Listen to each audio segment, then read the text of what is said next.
পটুয়াখালীর রাঙ্গাবালী থেকে ঘূর্ণিঝড় রিমালের ক্ষয়ক্ষতির সর্বশেষ খবর জানিয়েছেন সহকর্মী আয়ুব খান। রিমালের তাণ্ডবে কিন্তু এই উপকূলীয় অঞ্চল লণ্ডভণ্ড করে দিয়ে গেছে। এই উপকূলের আমি এখন রয়েছি পটুয়াখালী জেলার রাঙ্গাবালী উপজেলায়। এখানে দুইটি ইউনিয়নে প্রায় 48,000 মানুষ কিন্তু এখনও পানিবন্দী হয়ে রয়েছে এই অঞ্চলে। তো বিশেষ করে এই ঘূর্ণিঝড় রিমালের যে তাণ্ডব লীলা চালিয়েছে এতে ক্ষতিগ্রস্ত হয়েছে পুরো উপকূলবাসী।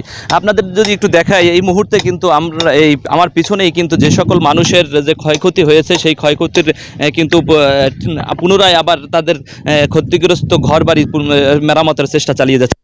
আপনাদেরকে যদি একটু জানাই, রাঙ্গাবালী উপজেলা নির্বাহী কর্মকর্তার সাথে আমরা কথা বলেছি।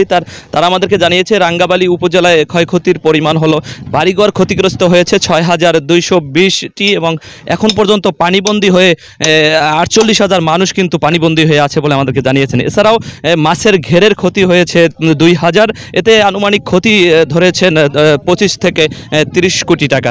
এছাড়া কৃষি জমি কিন্তু প্রায় 400 হেক্টর জমিতে কিন্তু কৃষি পণ্য ছিল, সেটি কিন্তু ক্ষতিগ্রস্ত হয়েছে বলে আমাদেরকে জানিয়েছেন।